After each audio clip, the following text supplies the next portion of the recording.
क्या पत्नी कोई ऐसा चीज है जो उसकी बोली लगाया जाए? क्या पत्नी कोई खिलौना है कि एक दूसरे को दे के खेला जाए?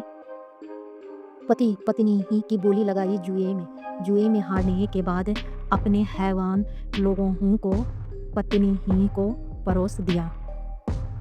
हाँ दोस्तों, ये निकल के सामने आ रहा है कि उसके पति ने जुए हारने के बाद अपनी पत्नी ही को उस 8 हैवानों के बीच दे दिया, जो उस 8 हैवानों ने एक-एक करके पत्नी ही के साथ रेप किया। पति दानिश बहुत शराब पीते थे और जुआ खेलते थे। ये कहानी है भगपत की।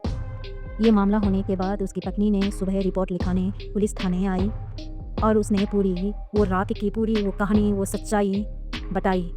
ये कहानी सुनते ही हर इंसान के पैरों तले ज़मीन ही खिसक गई कि कोई ऐसा पति भी हो सकता है जो अपनी पत्नी को इस हैवानों के बीच दे दिया। ये कहानी है भगपत की, जो एक दानिश नाम का इंसान था, जो उसकी शादी ही 2 साल पहले होती है। दानिश जो बहुत शराबी और जुआ खेलते थे।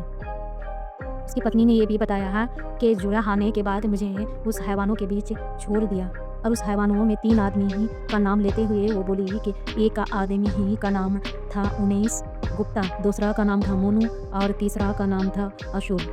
और उससे पत्नी की ये भी आरोप है कि उसके ससुर उमेर, उसके बाद उसके जेठ और उसके नंदवी। उस महिला उस पत्नी की ये भी आरोप है कि वो पत्नी ये भी बताई कि वो 2 महीने की प्रेग्नेंट थी, तो उसे मारा गया, पीटा गया और उसको बच्चे को गिराने के लिए उसे बहुत ऊपर जुल्म किया गया। उस महिला ने ये भी बताई कि उसे कोई नदी में उसे धक्का देके गिरा दिया था।